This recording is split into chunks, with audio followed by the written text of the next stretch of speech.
সব থেকে শক্তি বেশি মাটি। আগুন হচ্ছে সংহারক, আর মাটি হচ্ছে উৎপাদনশীল। এ মাটির তলায় আর একটা জগৎ আছে, পানির তলায় আছে আর একটা জগৎ। আলহামদুলিল্লাহ রব্বিল আলামিন।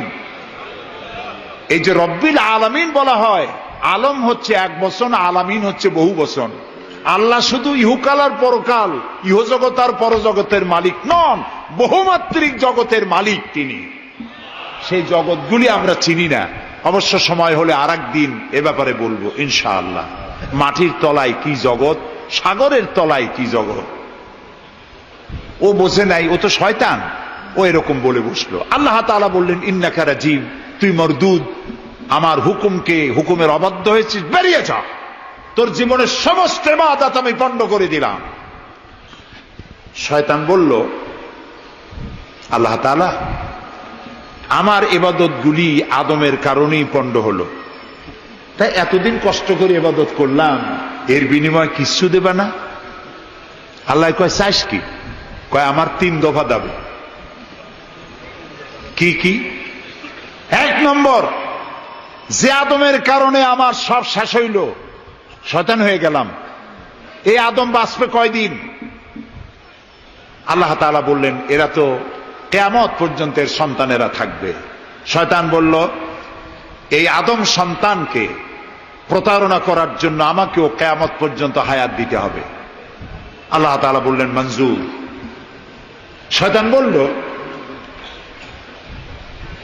আমাকে আমার 2 নম্বর দাবি, যেহেতু আমি মানুষের প্রতারণা দিব, ভাইতে ভাইতে ঝগড়া লাগাবো, স্বামীতে স্ত্রীতে ঝগড়া লাগাইয়া তালাক দেওয়াবো, ভাইতে ভাইতে খুনাখুনি বাধায় দেব, কিন্তু লোকেরা যদি আমারে দেখতে পায় যে শয়তান এই যে তালাক দেওয়াইয়া এই যে যায়, ছেলে আর বাপে ঝগড়া বাঁধাইয়া ভাইতে ভাইতে খুনাখুনি করাইয়া এই যে শয়তান যায়, তাহলে তো আমার ঠ্যাং আস্ত থাকবে না, আমার তো মেরে ফেলাবে। সুতরাং আমাকে আন্ডারগ্রাউন্ড ওয়ার্ক করতে দিতে হবে, আমি শয়তানি করব, কিন্তু আমার কেউ দেখবে না। আল্লাহ কয়, মঞ্জুর। শয়তান কয়, লাস্টলি অ্যান্ড ফাইনালি 3 নম্বরের দাবি, আমি করব সারা জীবন তোমার বিরোধিতা। আর মজার ব্যাপার, রিজিকের মালিক তুমি, তুমি যদি আমারে আর আমার অনুসারীদেরকে খাবার না দাও, তো আমি তো ওয়ার্কার পাবো না, এই জন্য আমারে খাইতে দেওয়া লাগবে, আমার ওয়ার্কারদেরকেও খাইতে দিতে হবে। আল্লাহ বললেন, মঞ্জুর। শয়তান বলল, হায় আল্লাহ তাআলা, এবার তোমার জাহান্নামের সংখ্যা বাড়াইতে পারো, আমি তোমার সমস্ত বান্দাগুলি সব জাহান্নামকে ভর্তি করে দেবো। এই কোরআন শরীফে আছে। আল্লাহ তাআলা ফেরেশতাদের বললেন, ফেরেশতারা শুনছো শয়তানি কইল কি? আল্লাহ রাব্বুল আলামিন বলেন, আমার ফেরেশতারা, আমার আদম সন্তানের, আমার বান্দারা যদি একটি শয়তানের প্রতারণায় পড়ে একটি যদি গুনার কাজ করার নিয়ত করে, কাজটা করে নাই, শুধু নিয়ত করেছে, ইচ্ছা করেছে, আমলনামায় কোনো গুনাহ লেখবা না। গুনাহটা যখন করে ফেলবে, একটি গুনার বদলে শুধু একটাই গুনাহ লিখবে। আর যদি আমার বান্দা যদি একটি পুণ্য কাজের, নেক কাজ করার নিয়ত করে, কাজটা করে নাই, শুধু নিয়তের জন্য একটা নেকি লিখে দিবা। নেকির কাজটি যখন সম্পাদন করবে, তখন একের উপরে 10টা গ্রেস মার্ক লাগাইয়া দিবা। সুবহানাল্লাহ। আমি এইভাবে করে আমার বান্দাদেরকে মাফ করে দেব। সুবহানাল্লাহ। শয়তান মানুষকে ওয়াসওয়াসা দেয়, আর আল্লাহ যা বানায় তার উল্টা বানায়। আল্লাহ বানাইলো জাকাত, শয়তান বানাইলো কি? কন্ত বুদ্ধি করে সুদে আর জাকাতে পার্থক্য কি? সুদ হচ্ছে গরিবদের কাছ থেকে নাও, ধনীদের দাও, আর জাকাত হচ্ছে ধনীদের কাছ থেকে নাও, সব গরিবদেরকে বন্টন করে দাও। সুবহানাল্লাহ। এর নাম জাকাত। আর এই কাজটি করার দায়িত্ব আল্লাহ দিলেন সরকারকে। সূরা হজ। আল্লাহ রাব্বুল আলামিন বলেন, আল্লাযীনা ইম্মাক্কান্নাহুম ফিল আরদ আকামুস সালাত ওয়া আতাউজ যাকাত ওয়া আমারু বিল মা'রুফি ওয়া নাহাউ আনিল মুনকার ওয়ালিল্লাহি আকিবাতুল উমুর। আমি যদি মোমেন বান্দার ক্ষমতা দেই, তারা 4 দফা কাজ করবে। কয় দফা বলেন? 1 নম্বরে মোমেনেরা ক্ষমতায় গিয়ে নামাজ প্রতিষ্ঠা করবে। 1 নম্বর কাজ নামাজ প্রতিষ্ঠা করবে। ক্ষমতায় গিয়ে তারা অর্ডার করবে, বেলা 1টার সময় সমস্ত কোর্ট কাছারি আদালত শিক্ষা প্রতিষ্ঠান কল কারখানা সব বন্ধ হবে আধা ঘন্টার জন্য। জোহরের নামাজ আর দুপুরের খানার বিরতি। নামাজ শেষ, আবার কাজ করতে আসো।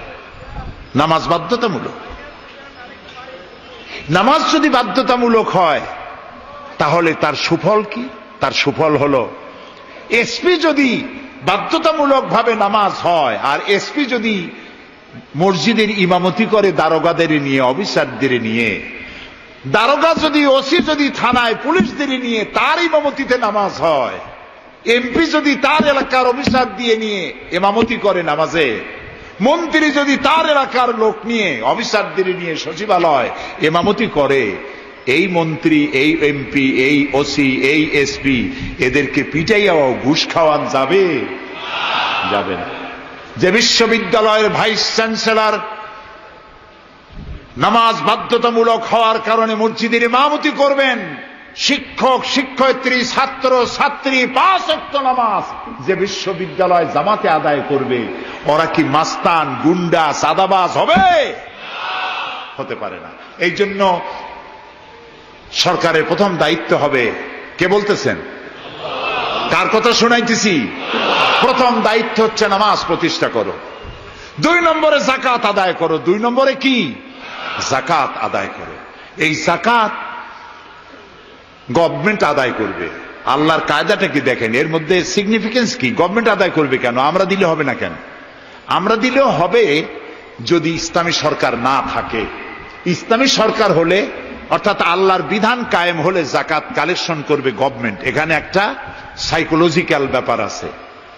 আমি যদি অধ্যক্ষ রশিদ খান সাহেবের কাছে আমি বলি যে আমি গরিব মানুষ, আমার কিছু সাহায্য করেন, উনি যদি আমাকে সাহায্য দেন যাকাত থেকে, অথবা কোনো দয়া করে কিছু পয়সা দেন, চিরটা কাল ওনাকে দেখলে পরে আমার মাথাটা একটু নত হয়ে যেতে পারে। আল্লাহ চান না তার কোন বান্দার মাথা আর একটা গোলামের সামনে নত হোক।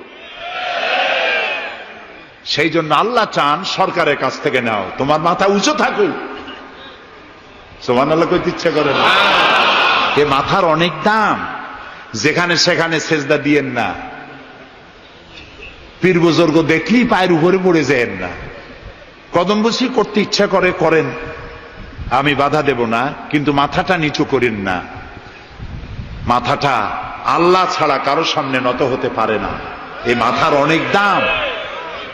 আপনার বডি চেনাই যাবে না যদি মাথা না থাকে। আপনার মা অথবা স্ত্রী ছাড়া মস্তকবিহীন বডি চেনা কঠিন। এটা বডির আইডেন্টিটি। এই জন্য দেখবেন পৃথিবীর সমস্ত প্রাণী খাবারের সময় রুজির উপরে, রিজিকের উপরে মুখ লাগাইয়া খায়। গরু, বাছুর, মুরগি, হাঁস, হাতি, বাঘ, ভল্লুক, ময়না, টিয়া সব খাবারের উপরে মুখ লাগাইয়া খায়। কেবলমাত্র মানুষ খাবারের সময় খাবারটা মাখাইয়া মাথা উঁচু থাকে এখানে দেয়। আল্লাহ চান রিজিকের সামনে আমার বান্দার মাথা নত হবে না। মাথা নত হবে তো রাজ্জাকের সামনে নত হবে, রিজিকের সামনে নয়। সুতরাং গভর্নমেন্টের কাছ থেকে নাও, তাহলে তোমার মর্যাদা ঠিক থাকবে, কোনো ব্যক্তির কাছ থেকে নয়।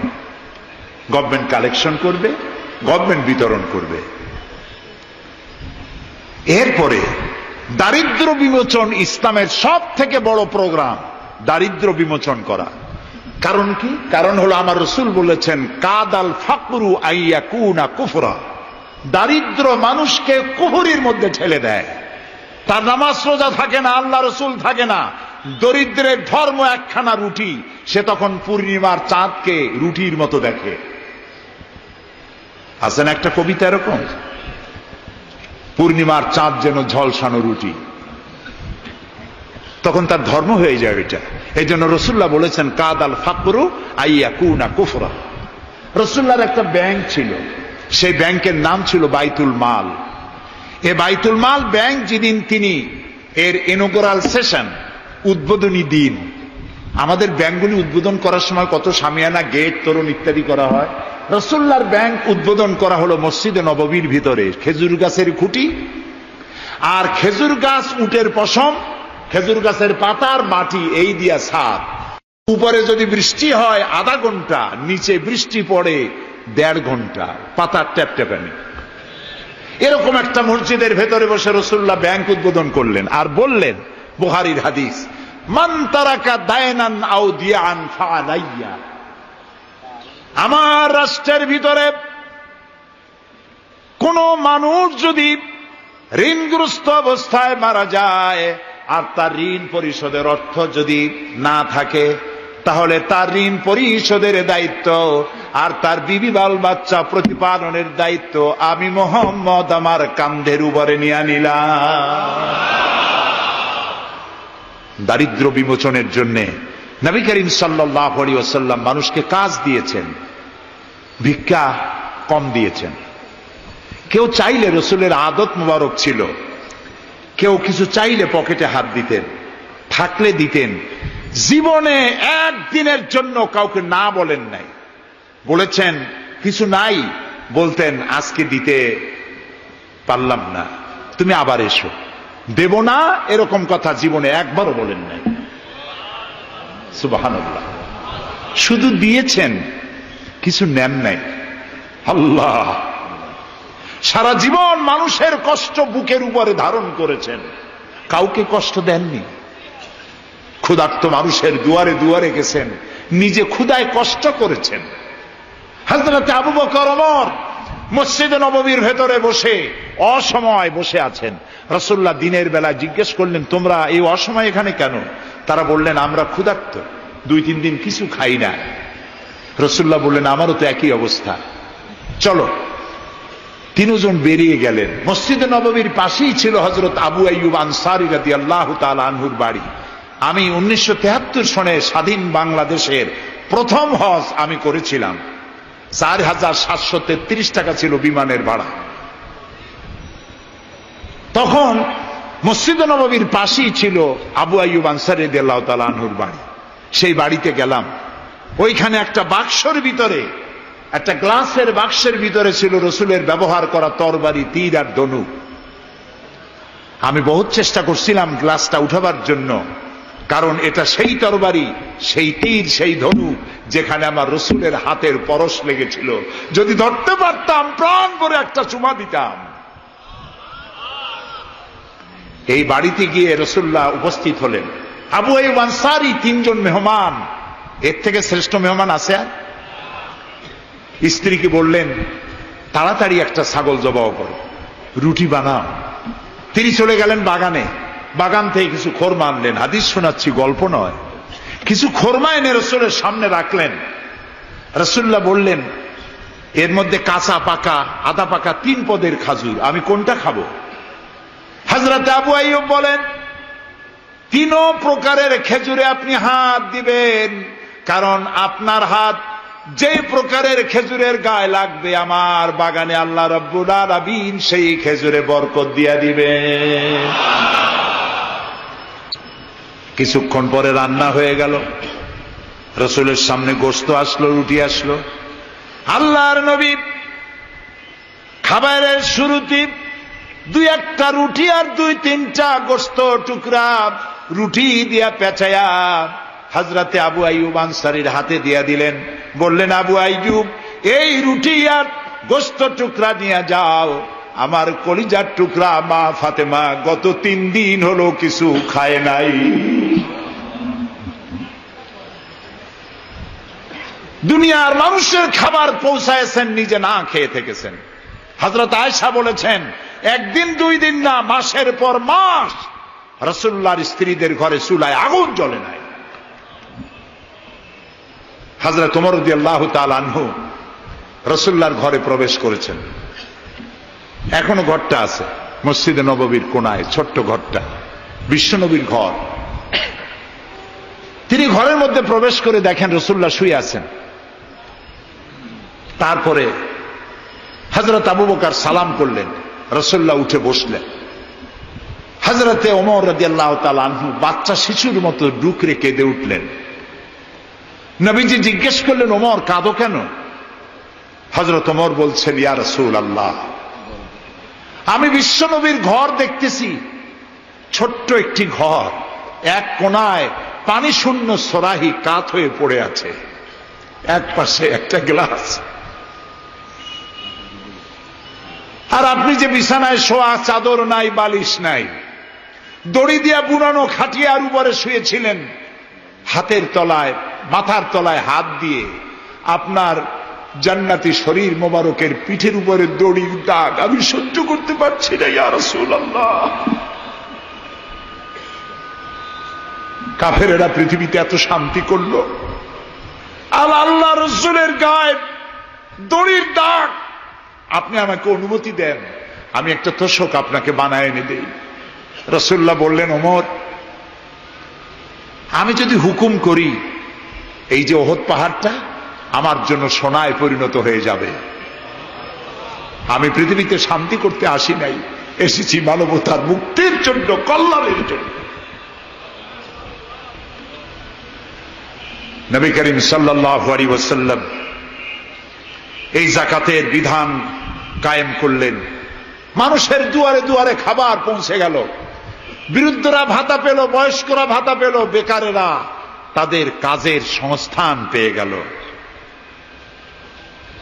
অবস্থা এমন হলো, হযরত ওমর ইবনে আব্দুল আজিজ রাহমাতুল্লাহ আলাইহির সময় যাকাত কে নেবে, যাকাত কে নেবে চিল্লানো হতো, ঢোল বাজানো হতো। একজন লোক পাওয়া যেত না যে যাকাত আমার দরকার। ইতিহাস লিখছে, ওই সময় একজন লোক তার সাদকার টাকা নিয়ে ঘুরতেছে যে যাকাত কাকে দিবে। 3 দিন হলো যাকাত নেওয়ার মতো একটা লোক পেল না। অবশেষে ক্লান্ত হয়ে মরুদ্যানের মধ্যে বসে আছে। কিছু সময় পর দেখলো যে একটা লোক, ধুলায় ধূসরিত চেহারা, তিনি এসেছেন, হাতে একটা বড় টোপলা। এই লোকটি বলল, পথিক, আসসালামু আলাইকুম, আমি 3 দিন ঘুরলাম এই দেশে, একটা মানুষ পেল না যাকে আমি সদকার টাকা, যাকাতের টাকা দিতে পারি। আপনাকে মনে হচ্ছে গরিব মানুষ, জামা কাপড় ময়লা, আপনি আমার এই টাকাগুলি নিয়ে আমাকে উদ্ধার করুন। লোকটি বলছে, তোমার মাথা ঠিক আছে কিনা আমি জানি না, তুমি কি মনে করছো যে আমার এই বস্তার মধ্যে ছেঁড়া খাতা? তোমার ওই টোপলায় যত টাকা, ওর থেকে অনেক বেশি টাকা আমার এই বস্তার ভিতরে। আমি 1 সপ্তাহ ঘুরতেছি, একটা গরিব মানুষ পাই নাই এই দেশে। এটি হলো যাকাতের কল্যাণময়তা, যাকাত ভিত্তিক অর্থ ব্যবস্থার কল্যাণময়তা। যারাই যাকাত দেয় না, অর্থকে সঞ্চিত করে, সোনা এবং রূপাকে সঞ্চয় করে, তাদের সম্পর্কে আল্লাহ কি বলছেন? والذين يكنزون الذهب والفضة ولا ينفقونها في سبيل الله فبشرهم بعذاب أليم। যারা নাকি রৌপ্য এবং স্বর্ণ সঞ্চয় করে, আমার রাস্তায় খরচ করে না, মানে গরিবদের দেয় না, সঞ্চিত করে রাখে, তাদের জন্য কঠিন পীড়াদায়ক শাস্তির সুসংবাদ দাও। প্রশ্ন উঠতে পারে, শাস্তির কি সুসংবাদ হয়? শাস্তির কি হয়? আল্লাহ সুসংবাদ বললেন কেন? এটা বোঝাবার জন্য ছোট্ট একটি দৃষ্টান্ত যথেষ্ট। মা যদি ছেলেকে কন্ট্রোল করতে না পারে, দারুণ দুষ্ট, মা তখন বলে, দাঁড়া, তোর বাপ আসুক, আমি তারে নালিশ করব, এমন পিটটি দেবে, তখন মজা টের পাবে। পিটাইলে কি মজা লাগে? তাহলে মজা বললো কেন? শাস্তির তীব্রতা বোঝাবার জন্য মজা শব্দ ব্যবহার করা হয়। এটা কোরআনে কারিমের বাগধারা। আল্লাহ তাআলা বলছেন, তীব্র শাস্তির সুসংবাদ দাও। স্বর্ণ আর রৌপ্য জমা করে রেখেছ, যাকাত দাওনি। বহু মহিলার অসংখ্য সোনা রূপা আছে, যাকাত দেন না। কবে কালে ভদ্র একটা বিয়ে আসবে, সেই বিবাহে সজ্জিত হয়ে যাবেন, সারা বছরে যাকাত দিলেন না, এতগুলি সোনা আটকায় রাখলেন কেন? আল্লাহ চান না টাকা পয়সা পুঞ্জীভূত হয়ে থাকুক, কোরআন শুধু নামাজ রোজা নয়, দেখুন না আল্লাহ কি বলছেন। আল্লাহ বলছেন কায়লা ইয়াকুনা দুলাতাম বাইনাল আগনিয়াই মিনকুম, আল্লাহ বলছেন তোমাদের কিছু সংখ্যক ধনীদের মধ্যে তোমাদের সম্পদগুলি পুঞ্জীভূত হয়ে যাক, এটা আমি চাই না। এটা যাকাত, ফিতরা, সাদকা, এককালীন দানের মাধ্যমে গোটা জাতির মধ্যে পৌঁছে যাক, তাহলে মানুষের উপকার হবে। সুতরাং 7.5 তোলা নিচ পর্যন্ত যাকাত আপনার না দিলে চলবে। যখন 7.5 তোলা হবে তখনই যাকাত শুরু হবে। যত বেশি হয় গোড়া থেকে শুরু করে সবটা দিতে হবে। 52 তোলা রূপা হলে যাকাত দিতে হবে। এই যাকাতের টাকা না দিয়ে যারা জমা করে রাখেন, শাস্তিটা কি হবে শোনেন। আল্লাহ শাস্তির ধরনও বলছেন, ইয়াউমা ইউহমা আলাইহা ফি নারি জাহান্নাম ফাতুকওয়া বিহা জিবাহুম ওয়া জুনুবুহুম ওয়া যুহুরুহুম হাযা মা কানাজতুম লিআনফুসিকুম ফাযুকু মা কুনতুম তাকনিজুন।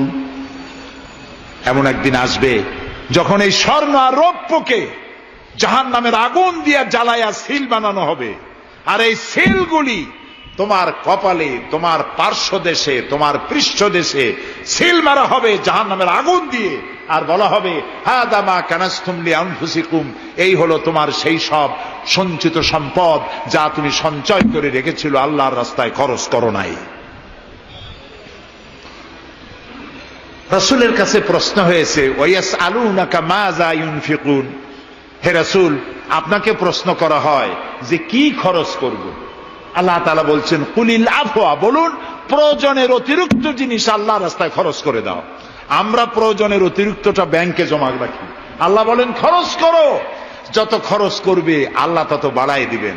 দেখেন না আল্লাহ বাড়ায় কেমনে। আল্লাহরে বিশ্বাস করেন যে আল্লাহ যে বাড়াইতে পারেন, এটাকে বিশ্বাস করেন? এটি তো ইমানের প্রশ্ন। কেউ যদি জবাব দিতে ব্যর্থ হন তাহলে তো কুলক্ষণ। আল্লাহ কি সম্পদ কমানো আর বাড়ানোর মালিক কে? ইয়ামহাকুহুল্লাহুর রিবা ওয়া ইউরবিস সাদাকাত। আল্লাহ তাআলা বলছেন আমি সুদকে ধ্বংস করি আর সাদকাকে বৃদ্ধি করি। হালালে বরকত হয়, হারামে বরকত হয় না। আজ গোটা পৃথিবীতে, শুধু বাংলাদেশে নয়, গোটা বিশ্বে ওয়ার্ল্ড ব্যাংকের দৃষ্টিতে ইসলামী ব্যাংক পৃথিবীতে সব থেকে সফল ব্যাংক। তাও আলহামদুলিল্লাহ কব না। কেন? কারণ হালালে বরকত হয়, হারামে বরকত হবে না। আচ্ছা, কুত্তায় বাচ্চা দেয় কয়টা কন্ত? ওর তো ফ্যামিলি প্ল্যানিং নাই, জনমের মতো হয়। এই কুত্তাগুলি যদি সব বাঁচত তাহলে বরিশাল দিয়ে হাঁটতে পারতেন? কুত্তার জ্বালায় হাঁটতেই পারতেন না। গরুতে, গাভীতে বাছুর দেয় কয়টা বছরে? একটা, মাত্র একটি। আর মুসলমানেরা গরু যা জন্মের খাওয়া খায়, তারপরেও কুত্তা বেশি না গরু বেশি? এই কারণে যেহেতু গরু হালাল তাই গরুতে বরকত, কুত্তা হারাম তাই বরকত নাই। ইসলামী ব্যাংক শুধু ব্যাংকিং সেক্টরেই কাজ করে না, জাতির কল্যাণমূলক বহু সংখ্যক কাজ তারা করে থাকে। ইসলামী ব্যাংক হাসপাতাল, ইসলামী ব্যাংক ব্যাংকের জন্য কলেজ, ইসলামী ব্যাংক দিয়ে যখন ডিজাস্টার হয়, দুর্ভিক্ষ হয়, যখন বন্যা হয়, জলোচ্ছ্বাস হয়, লক্ষ কোটি কোটি টাকা তারা দুহাতে বিতরণ করে। অফি আমওয়ালিহিম হাক্কুল লিসাইলি ওয়াল মাহরুম। আল্লাহ তাআলা বলছেন তোমার সম্পদের ভিতরে গরিবদের অধিকার আছে। গরিব তোমার করুণার পাত্র নয়, যাকাত দিয়ে আসো তার বাড়ি যায়। তবে শাড়ি আর লুঙ্গি দেওয়া কোনো অর্থবহ কাজ নয়। কি দিবেন? রাসূলুল্লাহর কাছ থেকে শিখুন। ওই যে একজন আসলো, ভিক্ষা চাইলো, বলল তোমার কি কিছু নাই? বলল আছে। কি আছে কন্ত? মাশাআল্লাহ, জানি সবাই কিন্তু আমল করি না। দুনিয়ায় যত ভালো কথা সব বলা হয়ে গেছে, বাকি আছে শুধু পালন করা। রাসূলুল্লাহ তাকে বললেন কম্বল আনো। বিক্রি করে কিনলেন কি? কুড়াল। রাসূলুল্লাহ তার নিজের পবিত্র হাত দিয়ে কুড়ালে হাতল লাগায় দিলেন। বললেন যাও জঙ্গলে কাঠ কাটো, বাজারে বিক্রি করো, ভিক্ষা কোনোদিন আর করবা না। এক বছর পর, হাদিস শুনুন, এক বছর পর ওই ভিক্ষুক এসে বলছেন, আসসালামু আলাইকা ইয়া রাসূলুল্লাহ, হুজুর আপনি আমাকে চিনেছেন? আমি সেই ভিক্ষুক যে ভিক্ষা নিতে এসেছিলাম, আপনি আমাকে ভিক্ষা না দিয়ে কুড়াল দিছিলেন। কুড়াল দিয়া কাঠ কাটিয়া বাজারে বিক্রি করে আমার কাছে এখন জাকাত দেওয়ার মতো অর্থ জমা হয়ে গেছে। এটার নাম ইসলাম। শুধু নামাজ রোজা জিকির আজগারের জন্য শুধু নয়, নামাজ রোজা জিকির আজগার তো করব, কিন্তু আমার মানুষকে দারিদ্র বিমোচন করতে হবে। সুতরাং জাকাতের টাকা দিয়ে একটা শিক্ষিত বেকার যুবককে একটা কম্পিউটার কিনে দেন, একটা বিধবা মহিলাকে একটা সেলাই মেশিন কিনে দেন, তার সতীত্ব সে বাঁচাতে পারবে। ক্ষুধার জ্বালায় মানুষ যখন অসহনীয় পর্যায়ে চলে যায়, তখন সে দেহ ব্যবসার মতো নিকৃষ্ট পর্যায়েও চলে যায়। এজন্য ধনীরা দায়ী হবে আল্লাহর কাছে। কচু গাছ কাটতে কাটতেই মানুষ খুন করে। একটা এতিম বাচ্চা ক্ষুধার জ্বালায় ঘুরতেছে, ওই বাচ্চাটি আপনি তাকে একটু আদর করেন, ওরে আপনি একটা চীনাবাদামের বাক্স কিনে দেন 50 টাকা 100 টাকা দিয়া, কিছু চীনাবাদামের পুঁজি দেন, একটা পানের খিলি বানাইয়া বিক্রি করার পুঁজি দেন, কয়েকটা বুট পলিশের কালি আর ব্রাশ কিনে দেন, সে রাস্তায় বসে জুতা পালিশ করবে, ছেলেটি পকেট মারা থেকে চুরি করা থেকে বেঁচে যাবে, সমাজ সংস্কার হবে, সমাজ অপরাধ মুক্ত হবে, সমাজ থেকে দারিদ্র বিমোচন হবে। আলহামদুলিল্লাহ বলে। আপনি কি জানেন এই যে গাছগুলি লাগালে পরে কত সওয়াব হয়, এবং দারিদ্র বিমোচনের জন্য গাছের কি বিশাল ভূমিকা।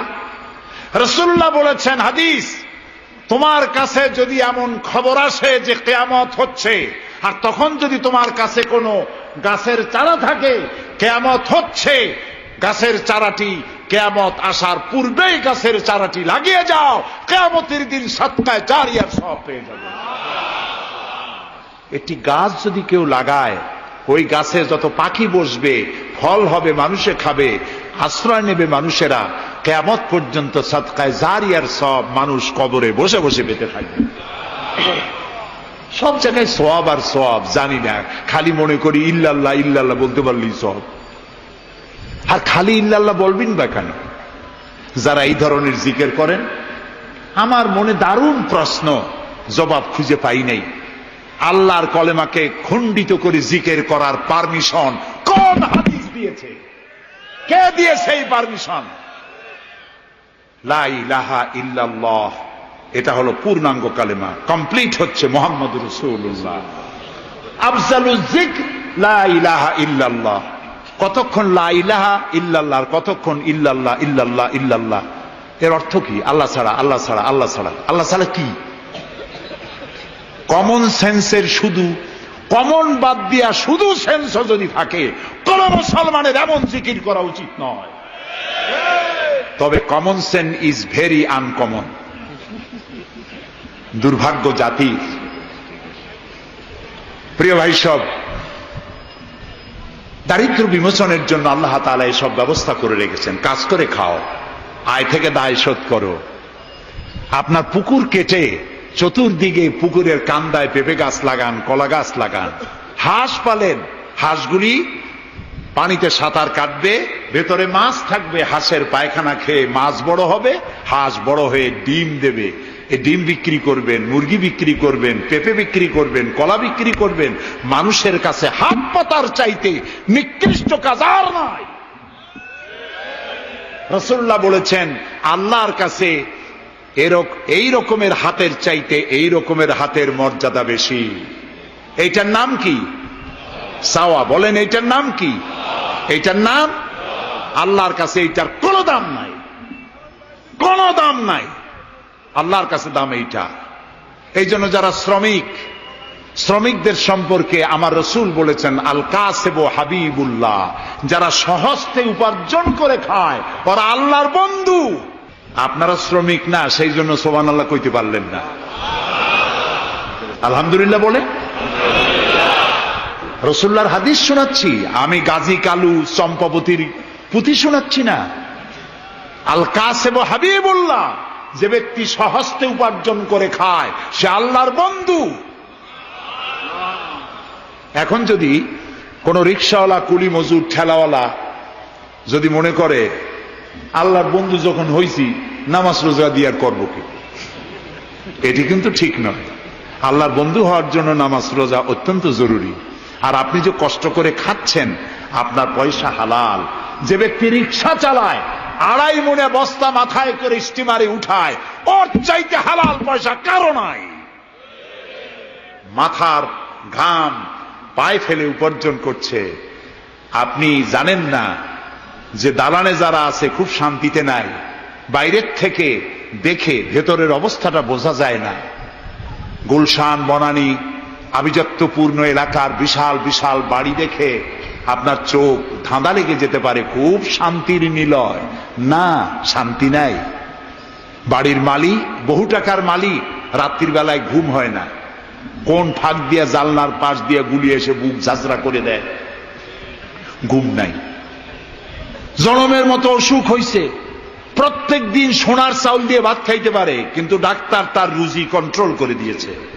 পাঙ্গাসের পেটি, খাসির চর্বি খাইতে পারবেন না, ভাত কম খাবেন। সকালবেলায় ডিমের পুষ, দুপুর বেলায় 1 স্লাইস টুস, সন্ধ্যাবেলায় ফলের জুস, খাওয়া শেষ।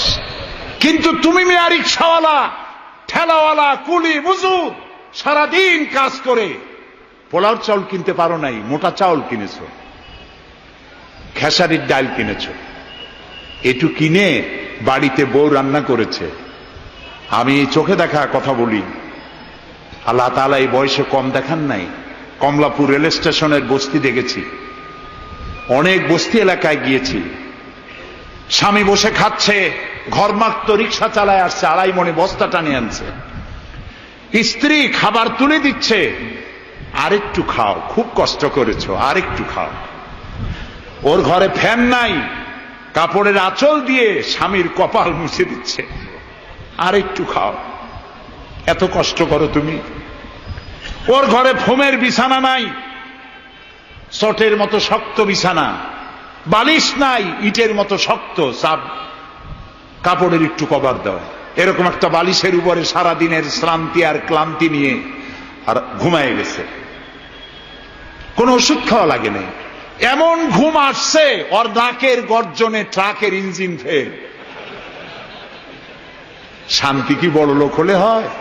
শান্তি দেওয়ার মালিক আল্লাহ। শান্তি দেওয়ার মালিক কে? আল্লাহ তাআলা। এই জন্যে এই শান্তি আসবে যদি সঠিকভাবে, সুষ্ঠুভাবে আল্লাহ পাকের দেওয়া এই বিধানগুলি আমরা যদি সমাজে কায়েম করতে পারি, তাহলে এটি সম্ভব। আমার দেশে এখন যদি যাকাতের টাকা কালেকশন করা হয়, তাহলে আমরা একটা হিসাব করেছি। আমি একটা ব্যাংকের সাথে জড়িত আছি, আপনারা জানেন বোধহয়, ইসলামী ব্যাংক। এর জন্ম লগ্ন থেকে আমি আছি এর সাথে। সেই হিসেবে আমরা একটা জরিপ চালাইছি। বাংলাদেশে যদি এখন যাকাত যদি গভর্নমেন্ট কালেকশন করে, তাহলে একেবারে কম করে হলেও 6,000 কোটি টাকা যাকাত কালেকশন হতে পারে। 6,000 কোটি। আর ওয়াকফ এস্টেট আছে বাংলাদেশে লক্ষ লক্ষ একর জমিন, যা বিভিন্ন মোতাল্লি তারা সিন্দাবাদের দত্তের মতো ওয়াকফ সম্পত্তির উপরে চেপে বসে আছে। এই ওয়াকফ সম্পত্তি যদি উদ্ধার করা যায়, আর যাকাত আর ওশরের টাকা যদি গভর্নমেন্ট কালেকশন করতে পারে, বাংলাদেশের দারিদ্র বিমোচনের জন্য পৃথিবীর কারো কাছ থেকে একটি টাকাও নেওয়ার দরকার নাই। এই যে 6,000 কোটি টাকার শূন্যতা, ভ্যাকুয়াম সৃষ্টি হলো বাংলাদেশে, এই শূন্যতা পূরণের জন্য এগিয়ে এলো এনজিওরা, এবং তারা সুদের বাণিজ্য শুরু করলো। ব্যাংক সুদ নেয় 15 or 17%, আর এনজিওরা নেয় 35 থেকে 40%। মারাত্মক সুদখোর। সমাজে কাবলিওয়ালাদের মতো সুদ চালু করে দিয়েছে। প্রিয় ভাই সব, বাংলাদেশ এটি সম্পদশালী দেশ। যারা বলে, আমি পার্লামেন্টে একবার বক্তৃতায় বলেছিলাম যে যারা বলে বাংলাদেশ গরিব, আমি তাদের সাথে একমত হতে পারি না। আমার দেশ সম্পদশালী দেশ, আলহামদুলিল্লাহ বলে। আমার দেশ, এ বাংলাদেশের আবাদযোগ্য জমির পরিমাণ 2,40,00,000 একর। আলহামদুলিল্লাহ বলবেন না? এখানে বনজ সম্পদ আছে 32,53,860 কিলোমিটার বর্গমিটার নিয়ে, বর্গমাইল জুড়ে। এখানে আল্লাহর হিকমতটা দেখেন। সুন্দরবন আমাদের থেকে দূরে না কাছে? বরিশাল, বরগুনা, বাগেরহাট, সাতক্ষীরা, এই এলাকায় সুন্দরবন কে বানাইছে? কোন গভর্নমেন্ট বানিয়েছে? কেন? আর অন্য জায়গায় বানানো হলো না কেন? উত্তরবঙ্গে বানাইলো না কেন? কারণ আমাদের বঙ্গোপসাগর হলো সাইক্লোন জোন, এখান থেকেই ঘূর্ণিঝড়ের উৎপত্তি হয়।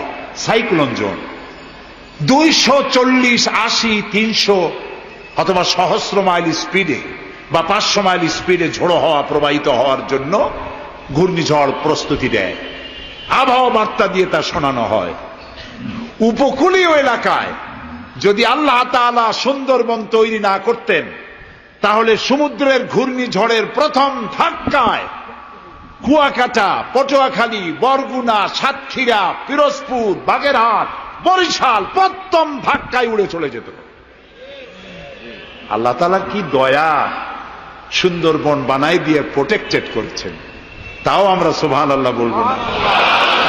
এই সুন্দরবন রক্ষার জন্য গভর্নমেন্ট পাহারাদার লাগিয়েছে, কিন্তু পাহারাদারেরা নিজেরাই রক্ষকরা হইছে ভক্ষক, জন্মের খাওয়া খাইতেছে। আল্লাহ দেখলেন যে এরা তো এই ধরনের মানুষ খুব বেকায়দা, সেই জন্য আল্লাহ তাআলা নিজেও কিছু পাহারার ব্যবস্থা করলেন। সেই পাহারাদার কে? Royal Bengal tiger. যদি সামনে পড়েন 10 কোটি টাকা ঘুষ দেবেন, এ কথা শুনলেও আপনারে ছাড়বে না। যাতে বংশানুক্রমে পৃথিবীর মানুষ, দেশের মানুষ এগুলি ভোগ দখল করতে পারে, আল্লাহ সেই জন্য পাহারাদার রেখে দিয়েছেন। সুবহানাল্লাহ। আমার দেশে রয়েছে পানি সম্পদ। বাংলাদেশে ছোট বড় 250টি নদ নদী আছে, যেগুলির দৈর্ঘ্য 3,200 বর্গ মাইল।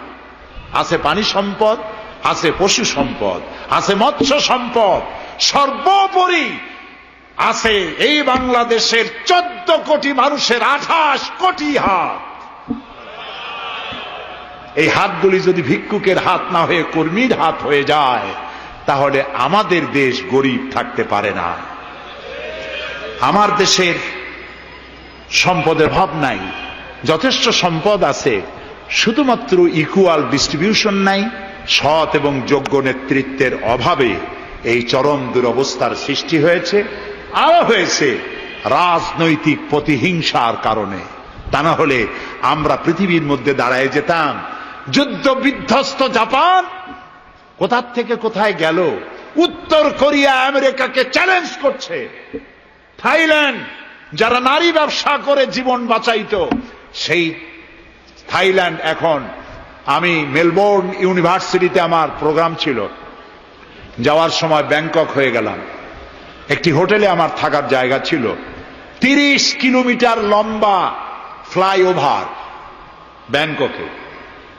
বিল্ডিংগুলি দেখতে হলে এরকম তাকালে মাথা টুপি পড়ে যায়, এত উঁচু উঁচু বিল্ডিং। সিঙ্গাপুর কোত্থেকে কোথায় গেল? আমরা যে তিমিরে ছিলাম সেই তিমিরেই রয়ে গেলাম। আমাদের বুঝতে হবে, আমার ইসলাম দারিদ্র্যের বিকাশের জন্য আসে নাই, দারিদ্র্য বিমোচনের জন্য এসেছে।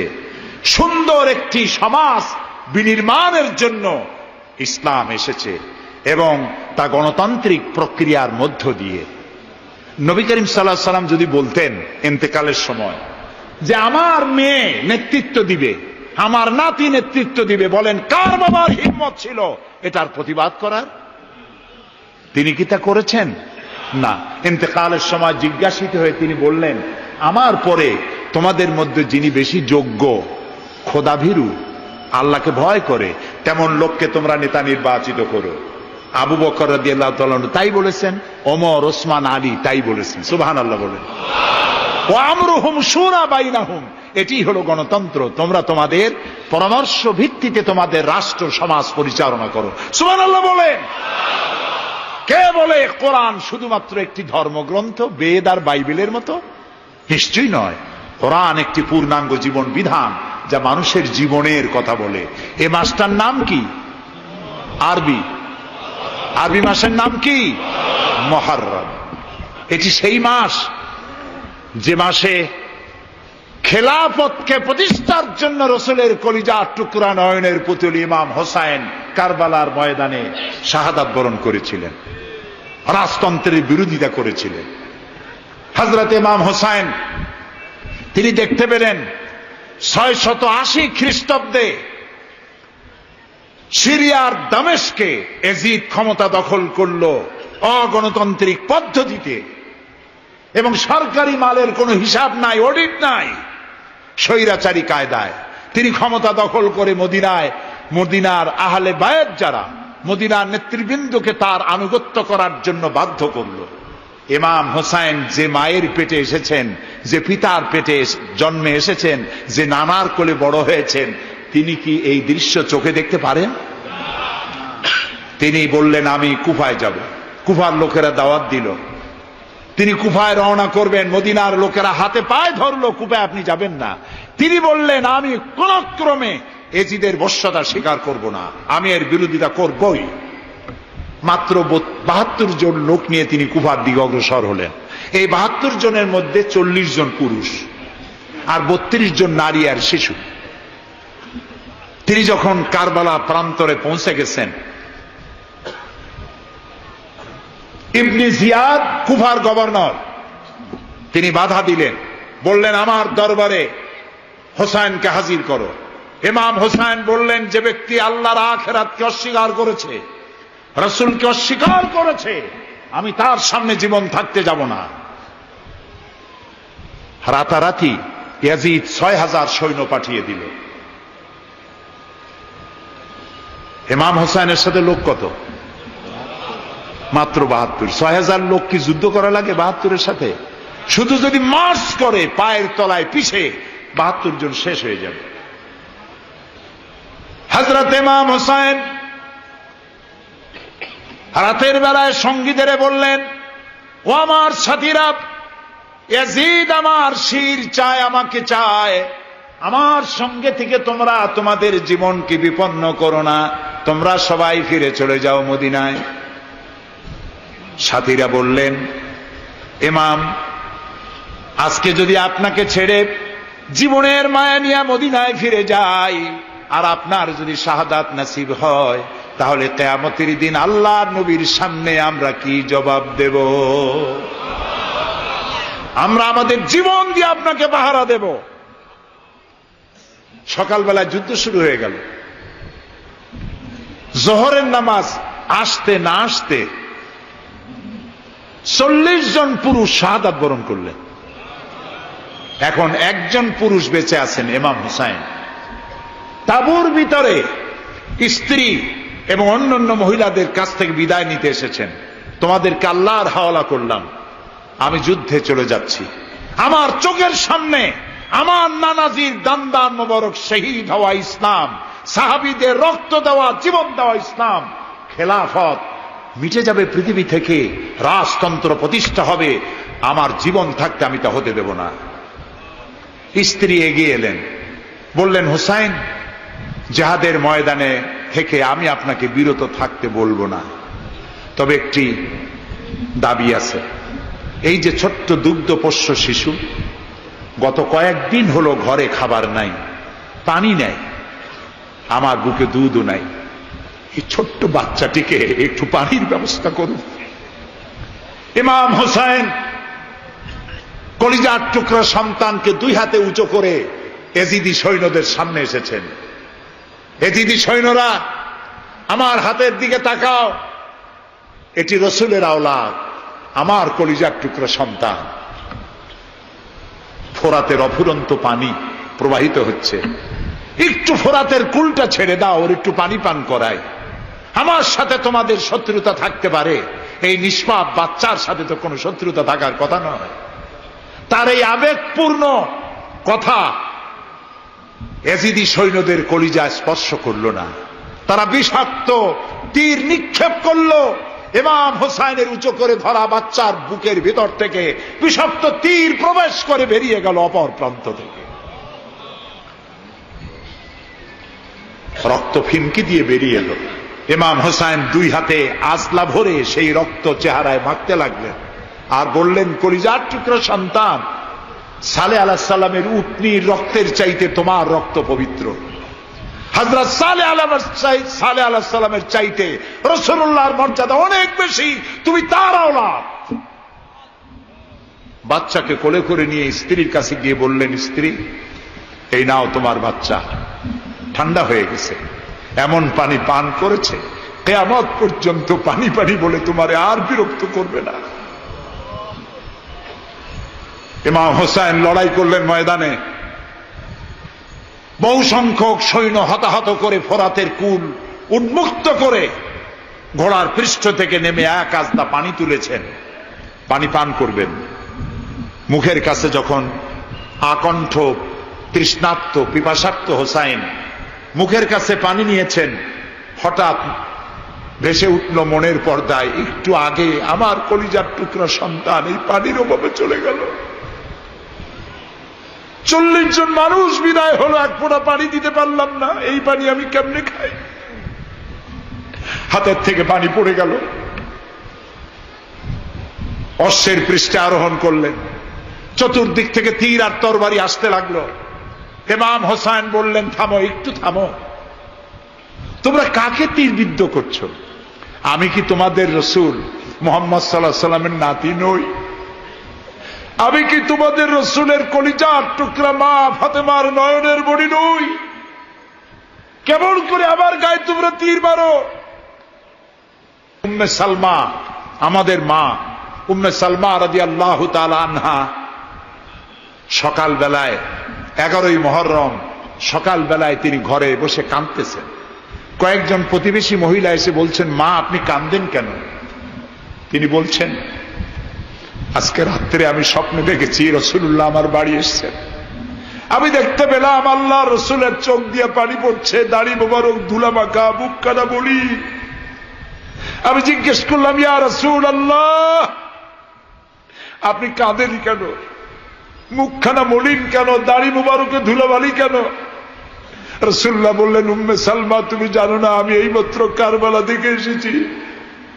আমি দেখে এলাম আমার কলিজার টুকরা হুসাইনের শির মুবারক তার দেহ থেকে বিচ্ছিন্ন করে ঘোড়ার পদতলি, ঘোড়া দিয়ে পদদলিত করা হয়েছে তার দেহ মুবারক।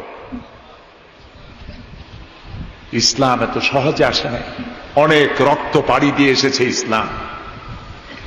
হযরতে হোসাইনের মস্তক মুবারক এজিদি সৈন্যরা একটা প্লেটে করে নিয়ে কুফার গভর্নর ইবনে জিয়াদের সামনে রেখেছে। ইবনে জিয়াদ চেয়ারে বসা, সিংহাসনে বসা, ইমাম হোসাইনের মস্তক মুবারক তার পায়ের কাছে রেখেছে। কলঙ্কিত ইতিহাস, কি করে আমি শুনাই আপনাদেরকে? ইবনে জিয়াদ চেয়ারে বসে পায়ের কাছে রাখা ইমাম হোসাইনের ঠোঁটের উপরে লাঠি দিয়ে নাড়তেছে। হযরত যায়েদ রাদিয়াল্লাহু তাআলা আনহু 80 বছর বয়স, তিনি বলছেন, ইবনে জিয়াদ, এতক্ষণ যা করেছ মুখ বুজে সহ্য করেছি, কিন্তু এখন যেটা তুমি করতেছো পায়ের কাছে কার ব্যথা? তুমি যে ঠোঁটের উপরে লাঠি দিয়া নাড়তেছ, আমি যায়েদ, আমি দেখেছি রাসূলুল্লাহ 1000 বার এই মুখের উপরে চুমা খেয়েছেন। তোমার বেয়াদবি বন্ধ করো। প্রিয় ভাই সব, রাজতন্ত্র নয়, পরামর্শ ভিত্তিক সমাজ ব্যবস্থা প্রতিষ্ঠার জন্য আল্লাহ তাআলা ইসলাম দিয়েছেন, দ্বীন দিয়েছেন। সেই জীবন ব্যবস্থা ইসলাম আজকে এই পৃথিবীতে মুসলমানদেরকে সন্ত্রাসী জাত হিসেবে চিহ্নিত করার জন্য, উগ্র জাতি হিসেবে, সহিংস জাতি হিসেবে, অগণতান্ত্রিক জাতি হিসেবে প্রমাণিত করার জন্য পাশ্চাত্য শক্তি তারা নবী করিম সাল্লাল্লাহু আলাইহি সাল্লামের ব্যঙ্গচিত্র এঁকে দুনিয়ায় ছড়িয়ে দিয়েছে।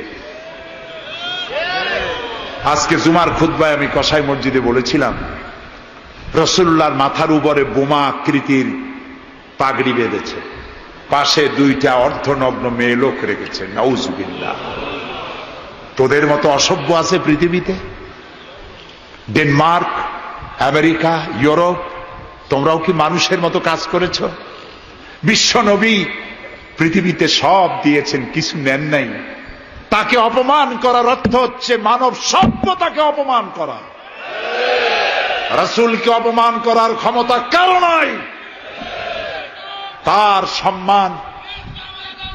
তার সম্মান পাহাড় সমান নয়, তার সম্মান আকাশ সমান নয়। রাসূলের সম্মান আল্লাহর আরশ পর্যন্ত।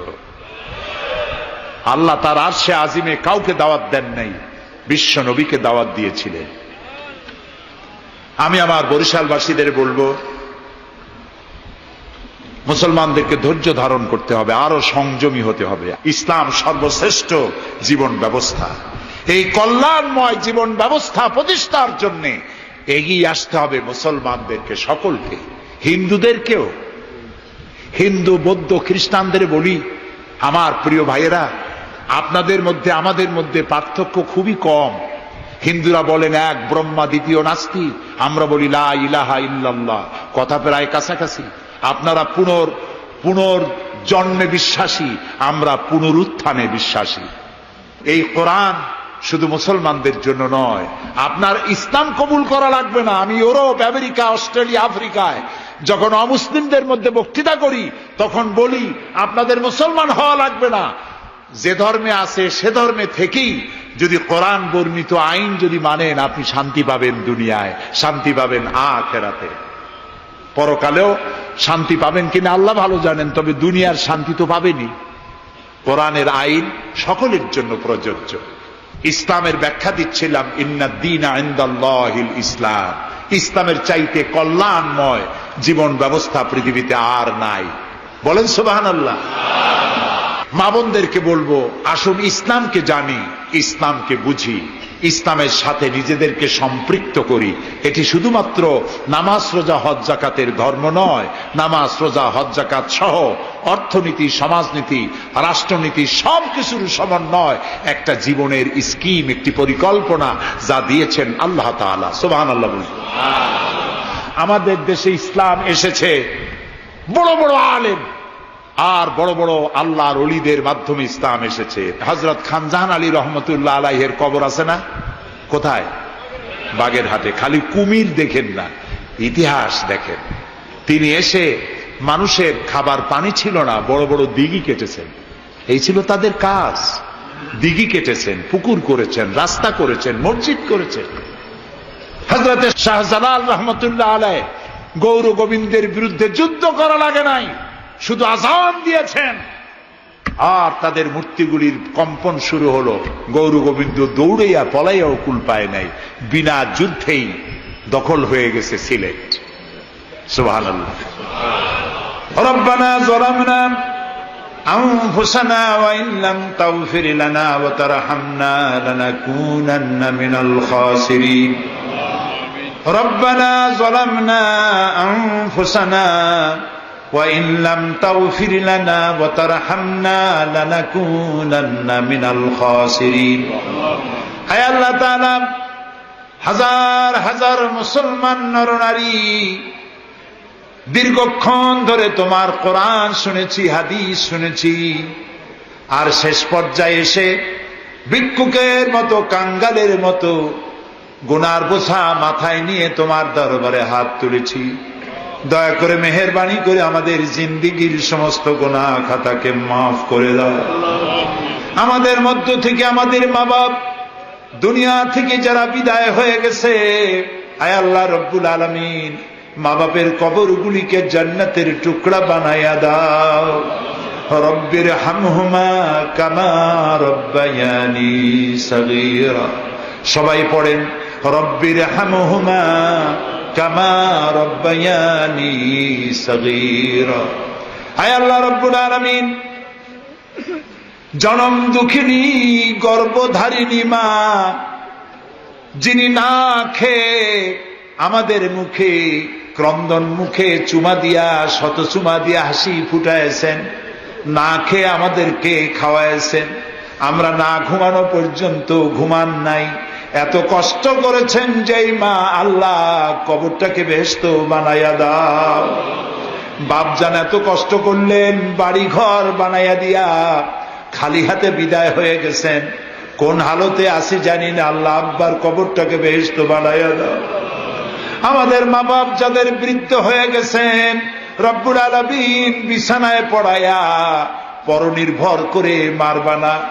আল্লাহ তাআলা স্বনির্ভর থাকাকালীন নিজে নিজে টয়লেটে যেতে পারেন, নিজের খাবার নিজে খেতে পারেন, দাঁড়াইয়া নামাজ পড়তে পারেন, নিজের কাপড় নিজে পরতে পারেন। এই অবস্থায়, সুস্থ অবস্থায় ইমানের সাথে উঠাইয়া নিয়েও বিছানায় ভালাইয়া রাইগো না। রব্বুল আলামিন, সারা জীবন আমরা গুনাহ করেছি, এত গুনাহ করেছি, তোমার আকাশের দিকে তাকাইয়া কথা বলতে লজ্জা করে, শরমে মাথা নিচু হয়ে যায়।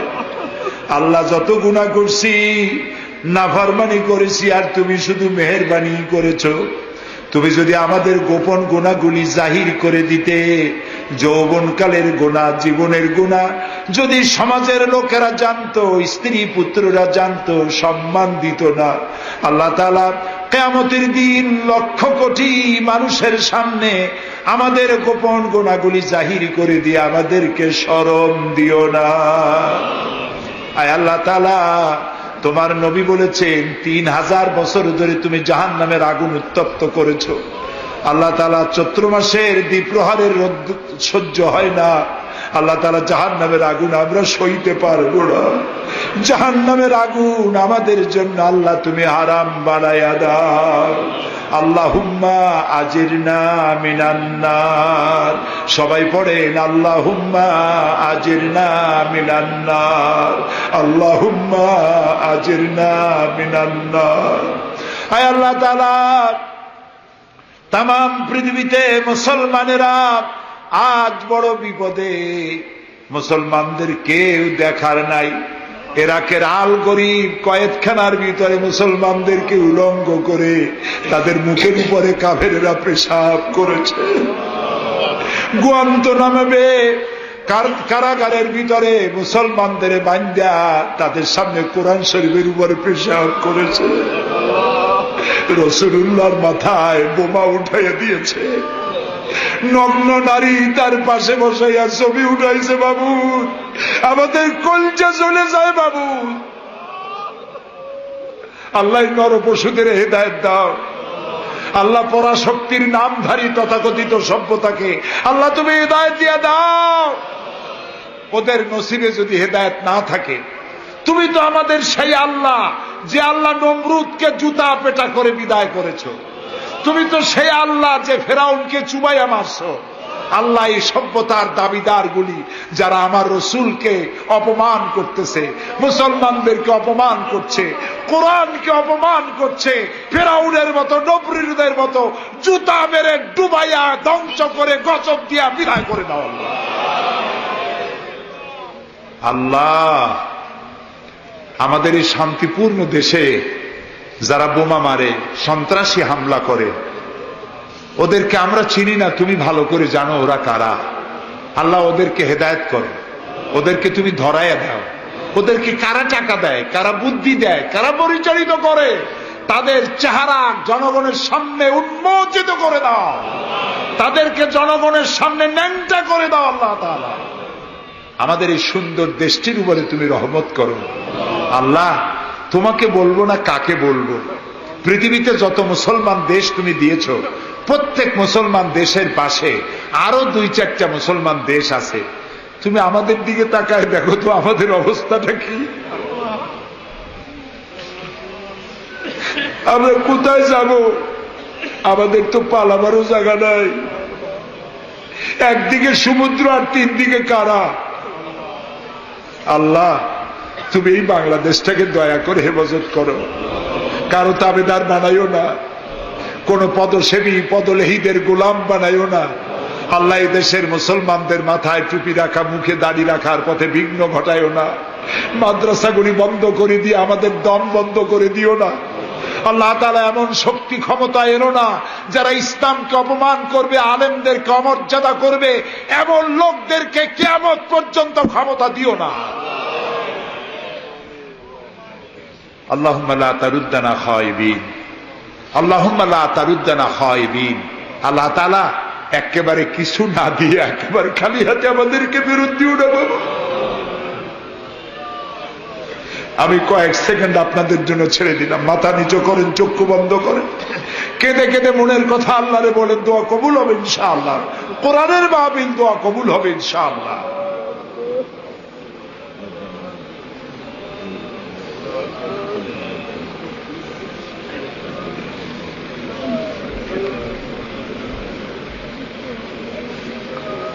আয় আল্লাহ, তুমি নিশ্চয়ই শুনতে পাচ্ছ আমরা কি বলছি, তুমি নিশ্চয়ই দেখতে পাচ্ছ আমরা কোথায় বসা আছি।